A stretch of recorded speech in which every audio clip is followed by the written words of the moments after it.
abrir a nossa Bíblia no livro de 1 Coríntios, no capítulo 5. Então você que tem a sua Bíblia, eu vou começar lendo aqui com os irmãos.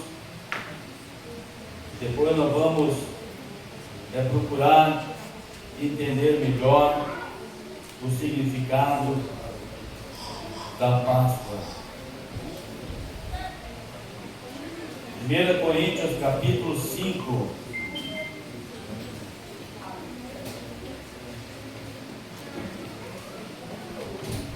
Então, assim, quando os irmãos procuram, quando nós comemoramos a Santa Ceia, a Bíblia diz que é em memória de Cristo, da sua morte, até que Ele venha. Por isso que nós comemoramos a Santa Ceia, que é o partir do pão e o fruto da vide. Uns faz com vinho, outro com o suco da uva, mas o importante é que nós venhamos compreender que nada mais é do que um símbolo, amém? O pão simbolizando o corpo de Jesus e o fruto da vide simbolizando o sangue do Senhor que foi entregue por nós na cruz do Calvário, ok? Mas a Páscoa, a palavra Páscoa significa passagem, certo? A nossa irmã Miriam comentou ontem nas suas palavras. A palavra Páscoa significa passagem, ok? Nós vamos entender isso no decorrer deste culto, o porquê significa, qual o significado, o porquê desse significado, certo, amado? Nós vamos entender, e eu gostaria que os irmãos pudessem compreender, absorver essa palavra nesta noite, amém, amado? Então, no capítulo 5 do livro de 1 Coríntios, a partir do versículo 6, certo? A partir do versículo 6, como diz o presbítero Mário, quem achou diz: eu vou para o céu. Eu vou para o céu. Quem não achou diz também: eu também vou. Mais ou menos, né? Então diz assim a palavra de Deus: não é boa a vossa jactância. Não sabeis que um pouco de fermento faz levantar toda a massa? Alimpai-vos, pois, do fermento velho, para que sejais uma nova massa, assim como estáis sem fermento, porque Cristo, nossa Páscoa, foi sacrificado por nós, pelo que façamos festa, não com o fermento velho, nem com o fermento da maldade e da malícia, mas com os asmos da sinceridade e da verdade. Amém? Amém. Os irmãos, podem tomar o vosso assento, que nós ouvimos no nosso vocabulário do dia a dia, certo? Aqui está falando sobre o fermento, está falando que Cristo é a nossa Páscoa, está falando do pão asmo, né? Aquela massa que é sem fermento. Então nós vamos procurar compreender. Então aqui o apóstolo Paulo, na carta para a igreja que havia nessa cidade de Corinto, ele explica que Cristo ele é a nossa paz. E nós agora devemos também dizer como uma massa sem fermento. O porquê sem fermento?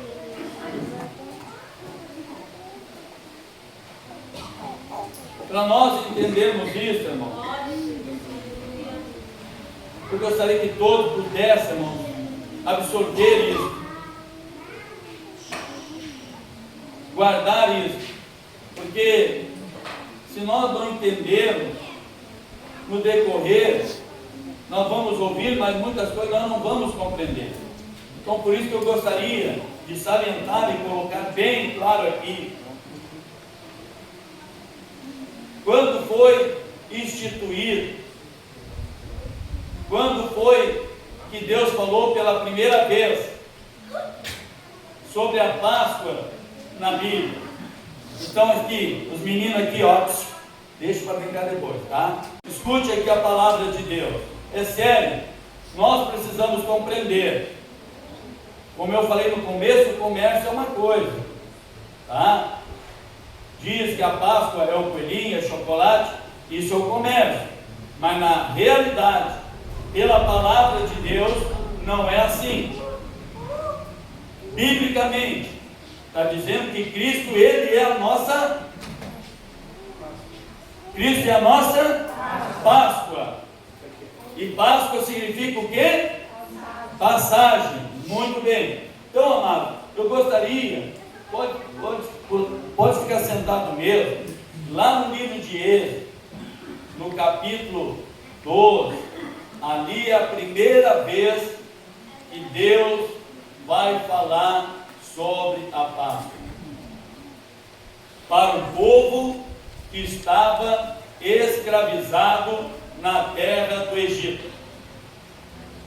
Ficaram escravizados lá por muito tempo, 430 anos. O povo de Israel era escravo na terra do Egito. 430 anos.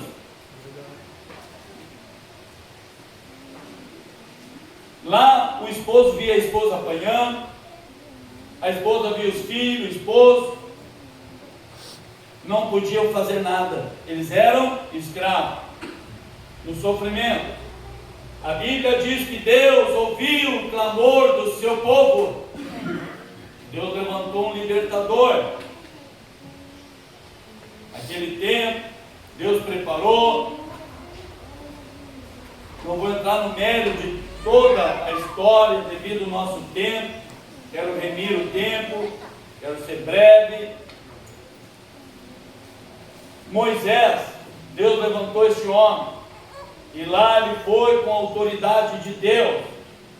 Deus falando para aquele rei, que era um homem muito ruim, uma pessoa má de coração, não queria que o povo saísse. Tanto é que muitas crianças que nasciam homem, eles matavam os meninos, para que não viessem ficar os homens, soldados fortes, e viessem se apoderar deles. Mas Deus, da sua providência, Deus preparou. E a Bíblia diz que quando Moisés se levanta, Deus diz agora para ele: vai lá, e eu vou te dar autoridade. E Deus deu autoridade para Moisés e Arão, seu irmão. E nós, muitos dos irmãos sabem do desfecho da história. Deus começou a castigar aquela terra com praga. Vinha gafanhotos, comia suas lavouras, caíam pedras, matavam os animais, tinha doença, úlcera, vinha pulgas, pragas de rãs, mosca, e Deus foi balançando aquela terra para ver se o coração daquele homem que tinha a mão de ferro pudesse amolecer o coração. A Bíblia diz que aquele homem endurecia cada vez mais o coração. Quando vinha a praga, ele se mostrava dizendo: Moisés, vem cá, ora por nós. Olha só o que ele dizia: ora por nós,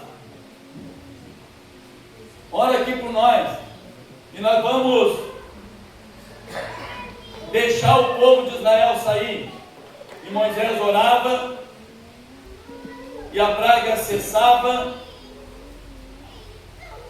Aí ele dizia: não vou deixar mais o povo sair. Ah, mas tu falou. Não esquece o que eu falei. E assim foi, irmão, 9 vezes. Mas na 10ª vez, Deus disse: Moisés, eu vou passar pela terra do Egito.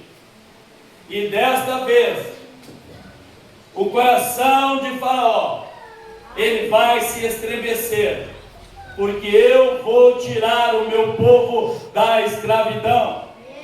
Eu quero que o meu povo vá lá para o deserto, e lá ele vai me adorar. Então, Irmão, escute, no capítulo 12 do livro de Êxodo, é a primeira vez que Deus está falando sobre a Páscoa. E nós vamos entender isso. Porque antes de eu começar aqui, irmão, escute uma coisa. Deus sempre falou em parábola.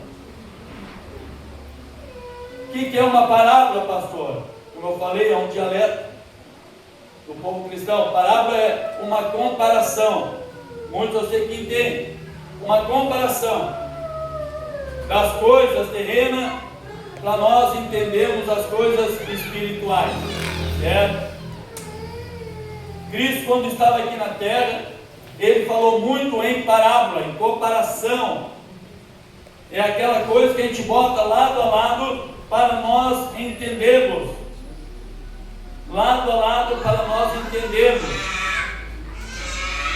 Então isso chama-se parábola. E para nós entendermos isso, irmão, Deus sempre gostou de falar com o seu povo. O desejo de Deus sempre foi falar com o ser humano. Se nós vemos desde o começo do mundo, quando Deus fez o primeiro homem, a Bíblia diz que toda virada do dia à tarde, Deus falava com o homem. Toda a tarde, Deus falava com o homem. Deus gosta de falar com nós. Quem é que gosta de falar com Deus? Amém. Os irmãos podem notar que nos cultos de quarta-feira são poucos que vêm. Não apenas no estudo bíblico, mas na oração. Oração significa falar com Deus. E são poucos que falam com Deus. Porque a Bíblia diz que o nosso pecado nos separa de Deus. Mas Deus, Ele quer se aproximar de nós. Então Deus sempre falou em comparação. E eu gostaria de deixar claro isso. Porque lá no livro dos Salmos, no capítulo 78, no verso 2, abrirei a minha boca, falarei de parábolas e enigmas da antiguidade. Por quê, irmão? Deus, Ele quer que nós venhamos compreender, entender. E para nós entendermos, irmão, veja que quando Cristo veio, Ele estava numa aldeia onde havia muitos camponeses. E Jesus sempre falou na língua deles. Jesus falava sobre joio, sobre plantação, sobre lavoura, sobre semente. Por quê? Porque eles eram agricultores, eram plantadores, eram pastores de ovelha, eram pescadores, sim ou não? Sim. Jesus não podia falar com eles sobre coisas de palácio, sobre as pedras estruturais, não. Ele falava na língua do povo em forma de parábola, comparação. Dito isso, agora, tudo o que houve no Velho Testamento, lá antes de Cristo se manifestar ao mundo, foi uma comparação para nós entendermos melhor hoje. Então aqui no capítulo 12, Deus institui a Páscoa. Como é que foi isso? E falou o Senhor a Moisés e Arão na terra do Egito, dizendo: este mesmo mês vos será o princípio dos meses. Este vos será o primeiro dos meses do ano. Falai a toda a congregação de Israel, dizendo: aos 10 deste mês, tome cada um para si um cordeiro, segundo a casa dos pais, um cordeiro para cada casa. Mas se a família for pequena, para um cordeiro, então tome um só, com o seu vizinho, perto de sua casa, conforme o número das almas, conforme ao comer de cada um, fareis conta para o cordeiro. O cordeiro ou cabrito será sem mácula, um macho de 1 ano, o qual tomareis das ovelhas ou das cabras, e o guardareis até o 14º dia deste mês. E todos se ajuntarão na congregação de Israel e sacrificará à tarde. Tomarão o sangue e poloão em ambos os umbrais das vergas da porta, nas casas que o comerdes, e naquela noite comerão a carne assada no fogo, com pão asmo, com ervas amargas a comerão. Não comerão dela nada cru, nem cozido com água, senão assado ao fogo, a cabeça com os pés e com a frisura. E nada dele deixareis até pela manhã, mas o que dele ficar até pela manhã, queimareis no fogo. Assim, pois, o comereis, o vosso lombo cingido, os vossos sapatos nos pés, e os vossos cajados na mão, e o comereis apressadamente. Esta é a Páscoa do Senhor. Note, irmão, Deus estava chegando um momento crucial, ao qual eles iam sair da escravidão. Era para eles pegar um cordeiro sem defeito, ou até mesmo um bode sem defeito, e eles iam sacrificar à tarde. Nada na Bíblia não é por acaso. Se temos o horário, se tem alguns pormenores que sejam, tudo tem sentido. Nada é por acaso. É verdade. E Deus então diz: vocês vão pegar, vão assar, vão ver o número que vocês têm na família de vocês, vão pegar o cordeiro. Se é muito, convide algum vizinho de perto junto com vocês, e vocês vão pegar, vão ficar dentro da vossa casa. Vocês vão pegar o sangue deste cordeiro e vocês vão molhar, vão pintar em volta da porta da casa de vocês, porque o anjo da morte vai passar na terra do Egito, e a casa que não tiver o sangue nos umbrais da porta, o anjo da morte vai entrar. E quando ele entrar, todo filho primogênito, ou seja, o filho que nasceu primeiro, o mais velho, iria morrer.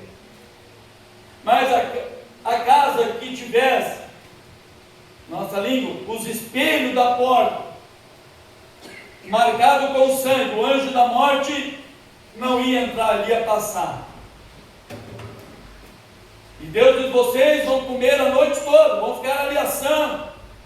E vocês vão tomar o cajado na mão, vão vestir o sapato, vão colocar a roupa, e vocês vão comer o quê? Apressadamente.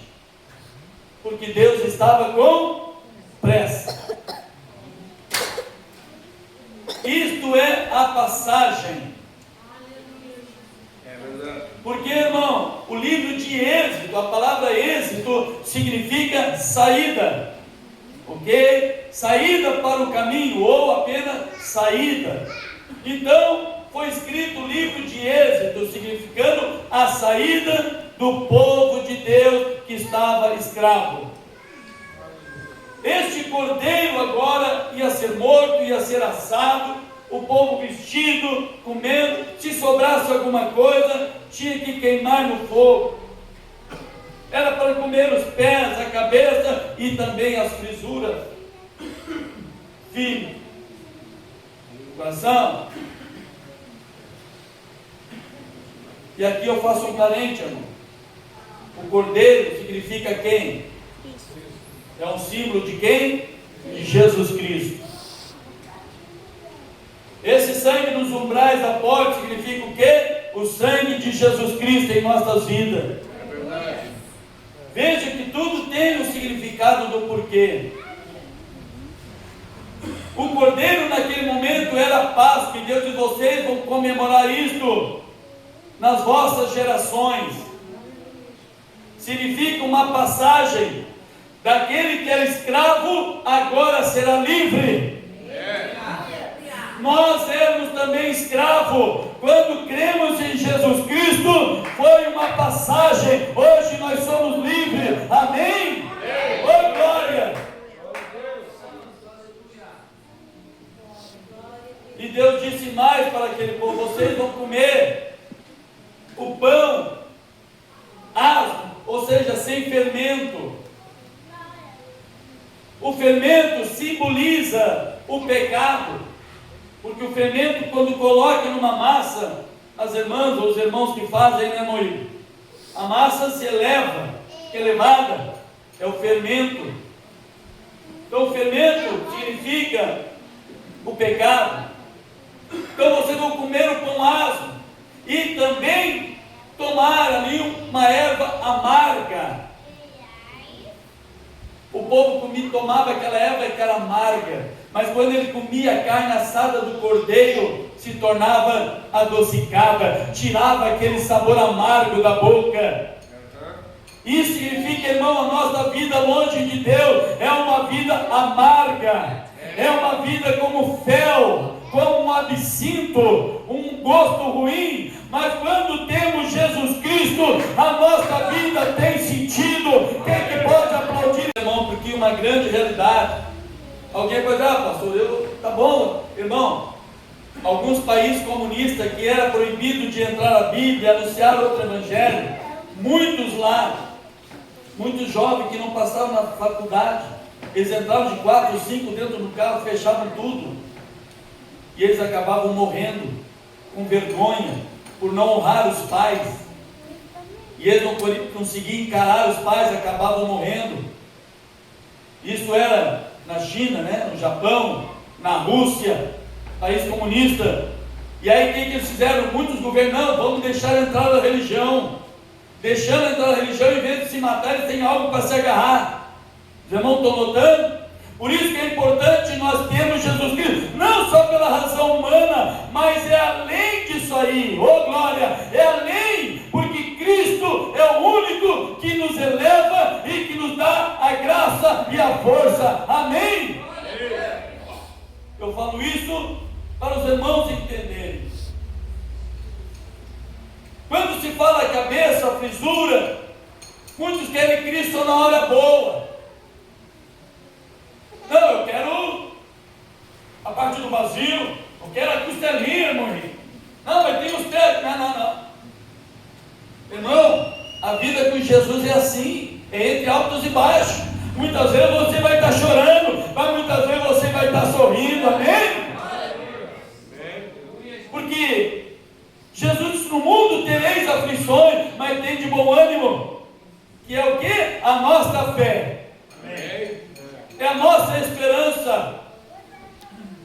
Então este cordeiro, Deus estipulou como a Páscoa. Isso será a vossa Páscoa. Mas era um cordeiro ali? Não. Era apenas um espelho que ia se refletir lá na frente. E hoje nós entendemos que é Jesus Cristo. Para o povo de Israel, isso tudo era uma figura. Eles não compreendiam ali, mas eles obedeciam. É como o pai, é como uma mãe que vai atravessar a faixa: meu filho, me dá a mão. A criança dá a mão e diz: mas eu podia ir, porque o pai e a mãe estão segurando a minha mão. Eu sei caminhar, mas o pai e a mãe, prudente, não. Pode vir um carro, pode vir uma moto, até uma bicicleta pode cair. A criança não entende, mas o pai entende. É assim como hoje nós ainda não entendemos aquilo que vai vir lá na frente. Quando fala no milênio, quando fala em novo céu, nova terra, nós mais ou menos imaginemos, mas é muito grande o que Deus tem para nós. Ainda é como uma figura. O povo de Israel naquele tempo falava do cordeiro que morreria por nós, o seu sangue nos umbrais da porta. Mas o que significa isso? Será que um simples sangue de animal, o anjo da morte não vai entrar? Mas era apenas um símbolo do que aquilo que Deus estava preparando para nós.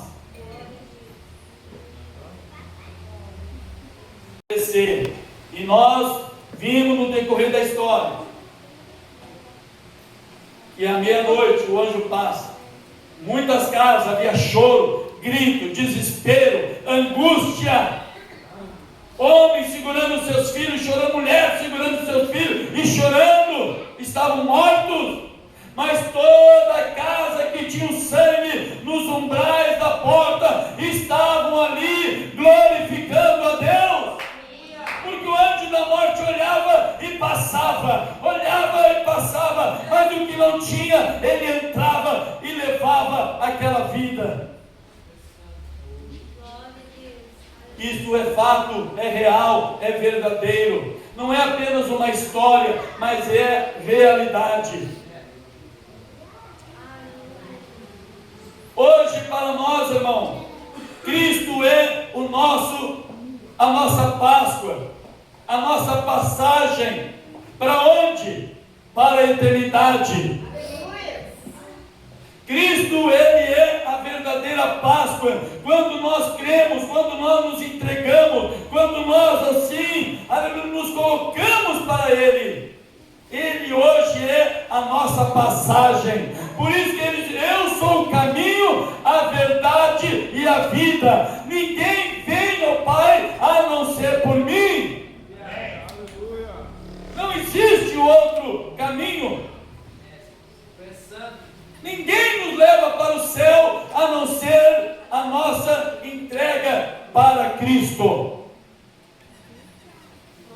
Maria não leva ninguém para o céu.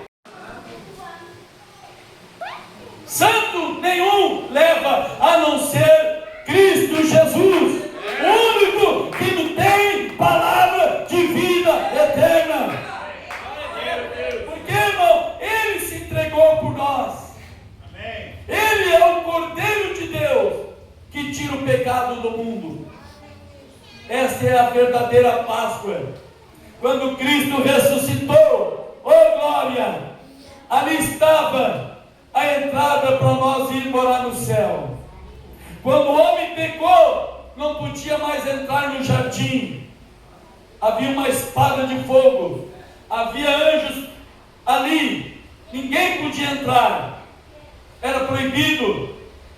Mas Cristo agora, Ele se fez o caminho. Somente através de Cristo nós podemos entrar no paraíso, amém?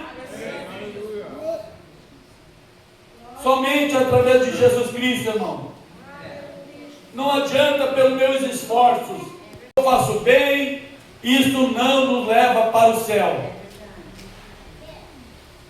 O que nos leva para o céu, irmão, é crer em Jesus Cristo como único e salvador da nossa vida.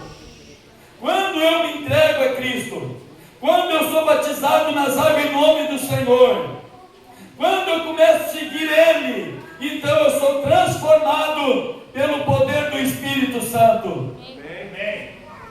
Alguém pode dizer: pastor, mas eu não consigo, eu sou uma pessoa brava, eu sou uma pessoa vingativa, se me faz algo eu não levo desaforo. Irmão, tudo isso Deus vai mudando. Deus vai mudando. Eu não posso me preocupar com esse detalhe, apenas me entregar para Jesus, dizer: Deus, toma conta de mim. E Deus vai fazer a obra em nossas vidas. Ele vai trabalhar em nosso coração, Ele vai trabalhar em nossa mente. A Bíblia diz que quando nós fizemos isso, há uma transformação em nós. As coisas velhas são passadas, eis que tudo se fez novo. Porque o que nós precisamos hoje, irmão, é crer que Jesus Cristo é o único que nos salva. Não existe outro meio. Irmão, o mundo já está condenado. Tudo que nós vimos aqui um dia, tudo vai ficar em fogo, vai ser destruído. Mas aqueles que estão em Cristo Jesus, A Bíblia diz que Cristo vai vir e vai levar, arrebatar para o céu. Amém? E nós cremos, nós confiamos, porque é a palavra de Deus que afirma. Mesmo, irmão, mais de 2000 anos atrás, o que hoje está acontecendo, a Bíblia falava há muito tempo, e muitas pessoas duvidavam. Hoje as pessoas não duvidam mais, porque a palavra de Deus está se cumprindo, e vai se cumprir. Só que a terra não é eterna, ela teve o começo, terá um fim. Tudo que tem um começo, tem um fim. Mas Deus não tem começo, também não tem fim. Por isso que Ele é eterno. Tudo neste mundo tem começo, tem fim. E Deus, irmão, preparou para nós um lugar aonde Ele quer nos levar. A Bíblia diz que aonde eu estou, estejais vós também. Deus quer que nós venhamos estar com Ele. Mas para isso, nós temos que abrir mão da humanidade, do meu eu, do meu ego. Eu tenho que deixar o Espírito Santo trabalhar em meu coração, em minha vida. A Bíblia diz que aquele que em vós começa a obra, ele vai até o fim e ele vai aperfeiçoar. Quem sabe aqui uma comparação, um tumor dentro de nós, e nós somos leigos, como é que eu vou tirar esse tumor agora? Mas o médico sabe. Você faz exame, é constatado, é encaminhado, você vai até o hospital, você vai passar por uma cirurgia, você vai ter uma anestesia, vai ter uma equipe ali. É assim, não é? Você dorme, o tumor foi tirado. Irmão, é assim, é Deus trabalhando em nós. Todo dia Deus trabalha em nossa vida, quando nós permitimos Ele trabalhar. Porque Cristo é vida. Se o morto estivesse no túmulo, o que ele gostaria de ouvir? Pare e pense. Ei, eu tenho um carro 0 km, eu vou te dar para ti. Não interessa para ele. Eu tenho uma boa quantia no banco, eu vou deixar para ti. Ele está ali morto, ele não tem vida. O que ele precisa ali? O que aquele morto está precisando? Ele precisa de vida. E como já foi falado, Jesus disse o quê? Eu sou a vida. Aquele que crê em mim, ainda que esteja morto, viverá. Oh glória! O único que tem a vida eterna. Por isso Ele é a nossa Páscoa, é a nossa passagem para o céu. Não existe outro meio, não existe outro caminho, é somente Jesus Cristo. Ficamos em pé em nome do Senhor.